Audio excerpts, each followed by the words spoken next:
Micro Four Thirds to the rescue in street photography. Let me tell you 5 key points why Micro Four Thirds may be the best system for street photography.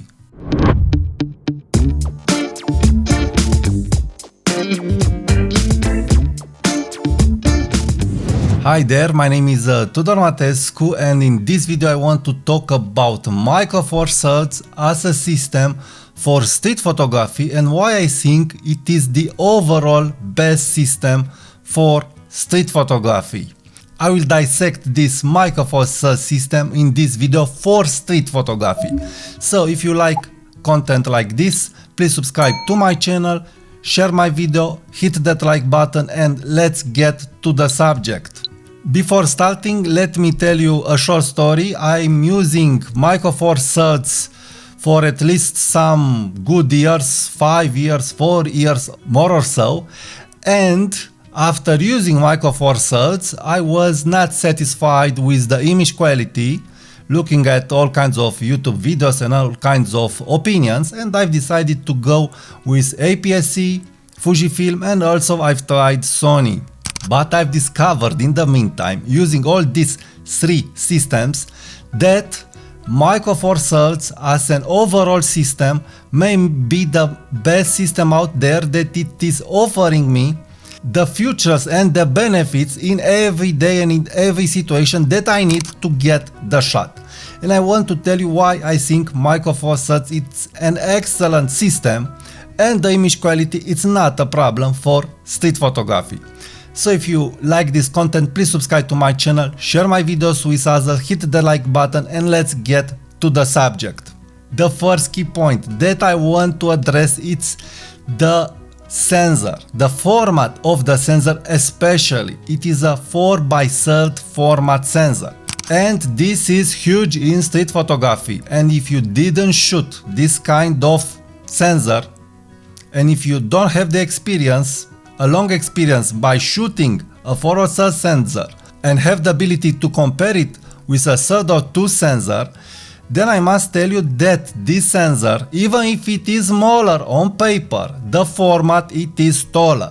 The 4x3 sensor has a taller format. So what this means? This means that I can shoot from the hip more easily, because the sensor, again, the format of the sensor, it is a taller format, it is a squared kind of format.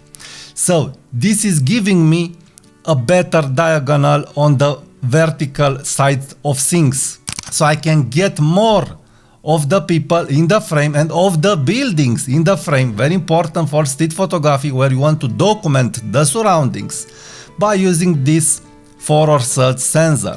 Also, when I'm shooting in the 3x2 format on 4x3 sensor, I can recover at least 10, 15, 20% of the image if I am mistaken. So if I am cutting heads of people that I'm shooting, I can recover the cutted heads, the head that I've cut, because I can recompose in Adobe Lightroom Capture One again the image.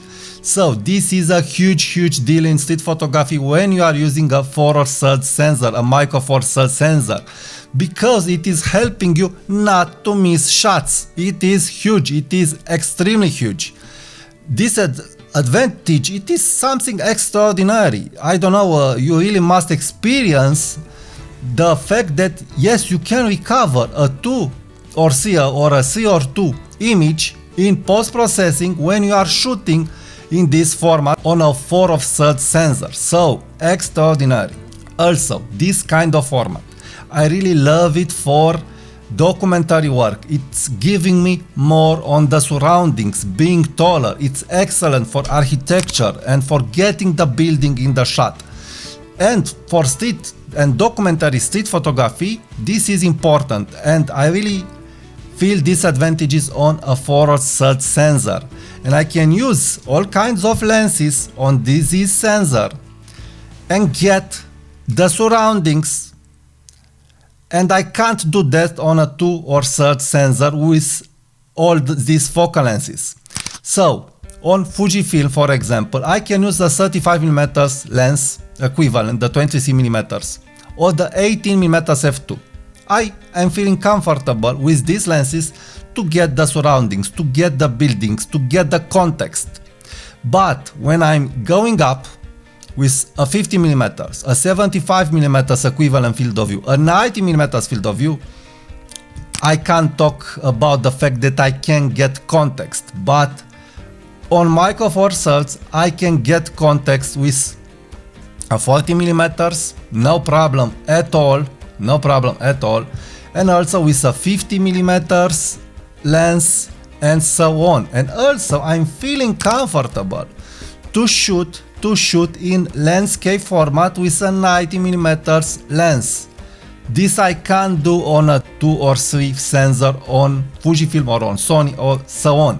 So this squared format, this 4:3 format, it is very huge for street photography, for getting the context. And also you don't get lateral context that you don't need as on a 2x3 sensor, no. So really recommend to try to understand this format.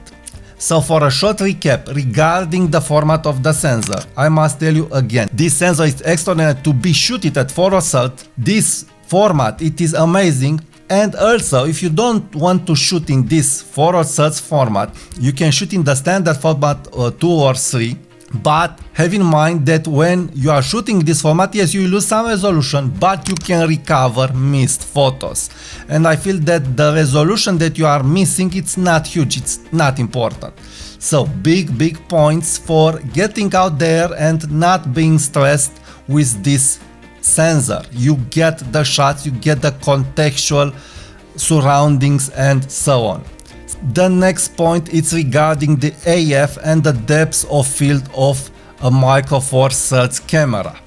The AF, it is very fast, incredible fast. And the depth of field being a more larger depth of field, you will not have problems in getting the shots, in getting the surroundings. Street photography is not about shallow of depth of field. Of course, you can do street portraits, but we have lenses on Micro Four Thirds at f1.4 and f1.2 that will give you good enough portraits. So, but the point here is regarding again the AF and the good depth of field.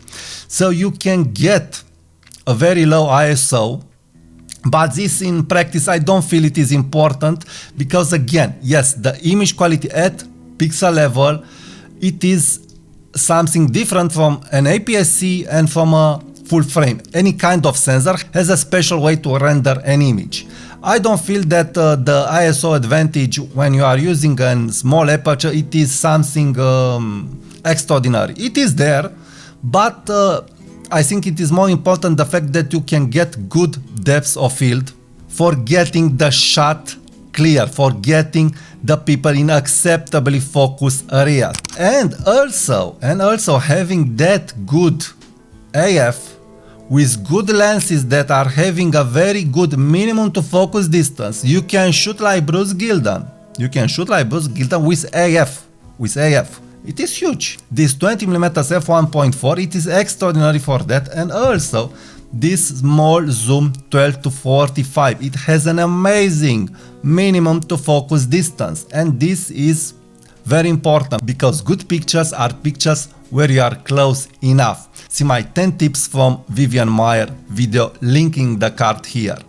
Now let's get to the third point, image quality. This is the biggest problem of all the people that are criticizing or that are wanting to love Micro Four Thirds. Image quality. Well, first of all, I think we must define image quality and what it is image quality. At first, when we are first starting, yes, image quality, it's all about sharpness, all about color, all about texture, because we don't know how to judge a photo. We are looking at a pixel level, we are looking at all kinds of details that aren't making a good photo. We have old photos that are iconic photos, and these iconic photos aren't made with a quality lens or with a quality film. If you are looking at those pictures, we will see that they are under the quality of a Micro Four Thirds camera and under the quality of a phone camera and so on. So the first thing I think is that we must get over that search for the best image quality. It also depends on you. What do you want from street photography? You want good pixels, you want good details, or you want good composition, good light, good subject. So, image quality, in my point of view, for my personal work, I feel it must be judged like this. I want good pictures in the end. If I have a picture that from a technical point of view is 10% under an APS-C and 20% under a full frame, I don't feel that this is ruining my photography. Yes, it can ruin my photography in some lighting situations, but overall, good photography is done with good light. Use the light, don't go against the light. So having that in mind, let me show you some pictures made with this camera, printed on good paper with my Epson printer. And I'm showing these pictures on the table, and when I'm showing these pictures, I will tell you how I've edited them and how I recommend to be edited this picture. So this is a spring picture that was made with 12-100 zoom, printed on a Canva paper. It is amazing, amazing. It was edited in Lightroom and in Luminar. Also, this is a picture made with Olympus 25-1.8 lens, f1.8 lens. That is not such an extraordinary lens, but it's a workable lens. It's an okay lens, and what can I tell you? The picture is looking very well. I don't feel that this is Micro Four Thirds. Anyway, I like black and white photography, and these printed images are made with this Olympus macro lens, and it is a squared image. So this means it is smaller than 4/3 regarding the resolution, and it is printed on an A4 sheet of paper. The details, it is extraordinary, extraordinary. And I have lots of pictures like that are printed on an A4 sheet of paper, as you can see. And these pictures are all edited from Adobe Lightroom in Nick Silver. In Adobe Lightroom, I've applied a flat profile so I can get all the details needed for black and white editing. And then I have applied a preset that I've made for street photography. This picture and this picture are made with this small pancake lens. And the details again are extraordinary. You can see all the hairs, all the crank, you can see all the texture that you want to see. So, extraordinary details. Also, this picture was not very good focused, but having this acceptable depth of field, I have an acceptable picture. It is sufficiently sharp. It is very good. I don't have any complaints. So all the pictures that I'm having here are made with Lumix GX9 and the 20mm f1.7 pancake lens and the lenses that I've had on the table. And by the way, I've made similar pictures with Fujifilm and with Sony a7R3, and again I don't feel any big differences in printing that are forcing me to say, wow, this is APS-C, wow, this is full frame, the difference, it is so huge. No, I don't feel that. Just on a mobile phone screen or on a computer screen, you can see the differences. Yes, they are there, but in printing on an A4 sheet of paper, no problem at all, no problem at all. Because printing, it is very forgiving. So in conclusion, regarding image quality, if you are using Luminar, Adobe Lightroom, Capture One, Topaz Denoise if you want to fight with the noise, Nick Silver, Silver FX for black and white editing, I see no problems in real world use of these pictures, over the phone, over the internet, on printed A4 sheets of papers, Canva, glossy paper, and so on. So it's up to your editing skills to get the job done. But yes, you will not have all the extraordinary options that you have on Fujifilm regarding the control of a JPEG straight from the camera. But you have the shadow curve, you can adjust white balance shift, you can adjust all kinds of profiles. Regarding black and white photography on Lumix GX9, you have some good profiles that I really like. Color, yes, you have there some good profiles, but not those filmish profiles that you have on a Fujifilm camera, of course. From my point of view, having a good picture and not adjust the colors, the shadows, the tones, it is a shame. I feel that a good picture, it's deserving to be edited. Now let's talk about the next key point, the IBIS. Some users advise me on my video regarding if you should change from Olympus to Fujifilm. Regarding the IBIS, that Fujifilm has a good IBIS on Fuji X-S10 and X-T4.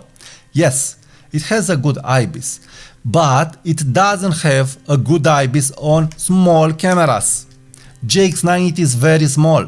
Olympus OMD M10 Mark IV, it is a very small camera. So you have good IBIS, extraordinary IBIS on small cameras. You don't have such good IBIS on Fujifilm, on small cameras, or on Sony. So this is another key point that is extraordinary for street photography. I can shoot relaxed at 1/60. So it is very huge deal in low light, and also when you are moving fast, this IBIS, it's helping you not to have a moved picture because of your hand, because of your shaky hand. If you are going fast, you can take pictures like that, click, and moving the camera. And because of the IBIS, you will not have a shaky image. So a very good IBIS on a very small camera, it's found just on the Micro Four Thirds system. The last point is regarding the lenses. First of all, we have extraordinary zooms on a Micro Four Thirds system. Small zooms, pro zooms, extraordinary zooms.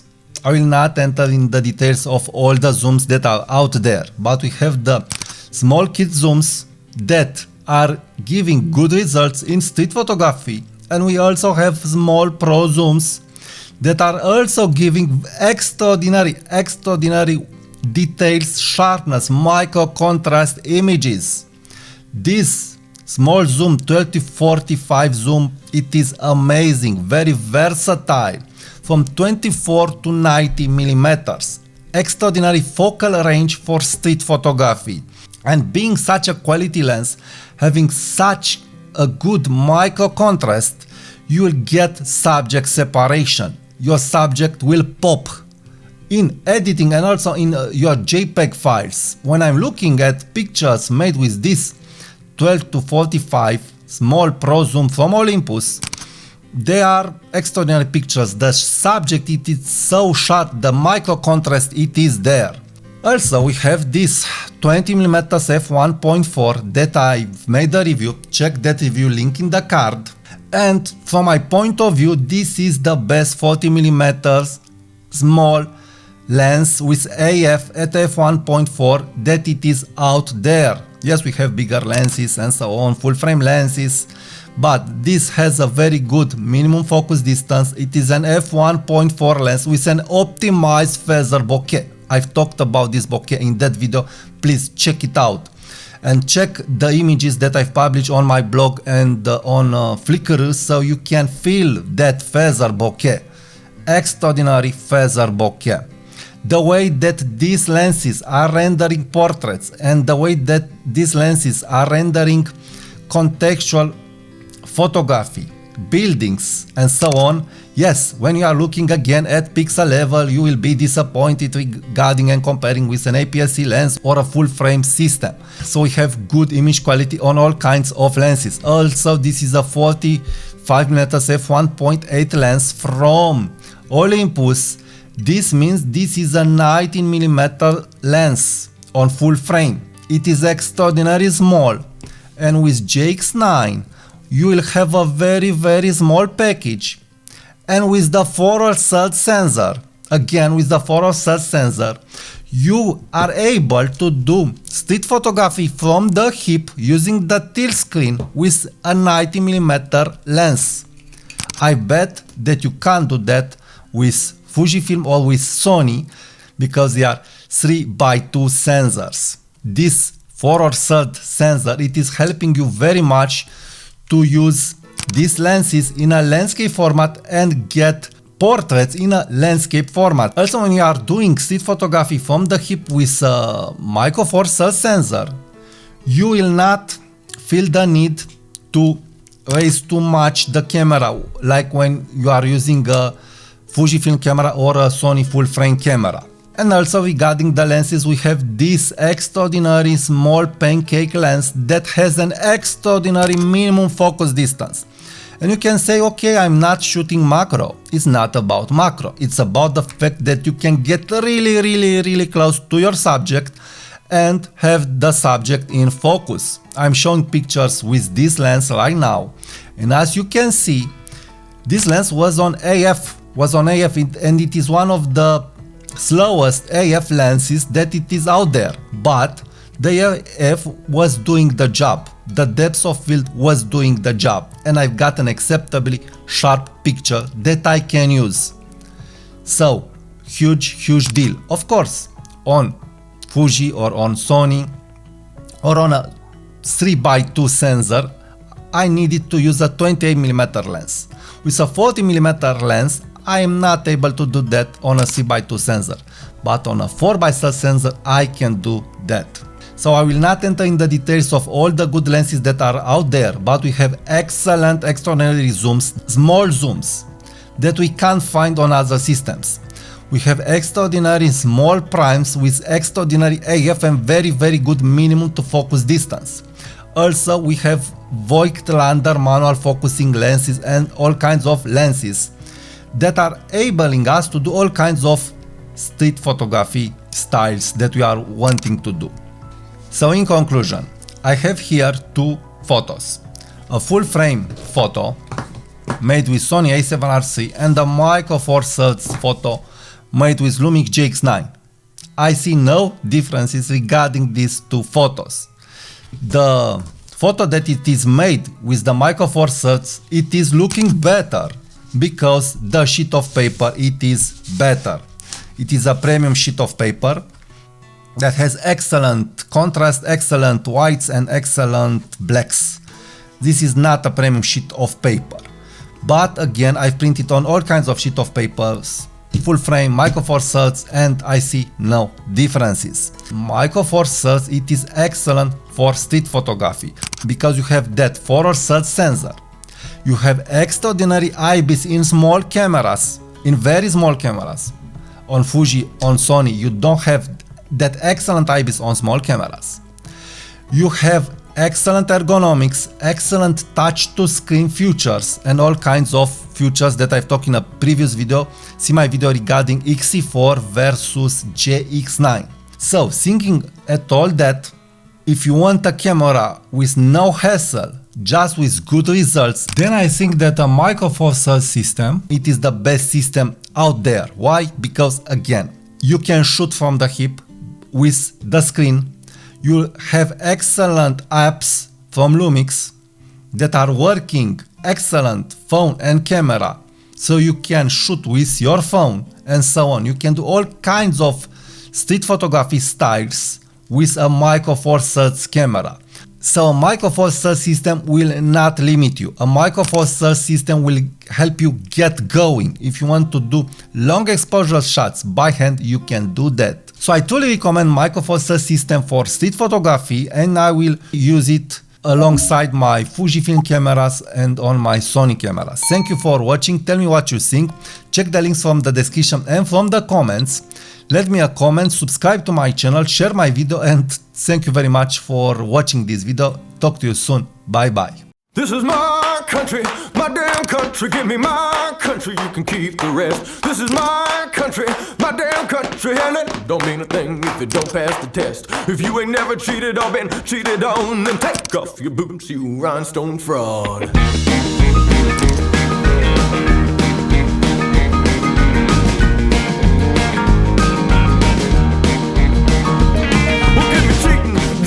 And outlaw songs, hard time, foolish pride done me wrong. Flirting with the devil, getting right with the man. Ain't men paint songs, one night stands. You in your high school.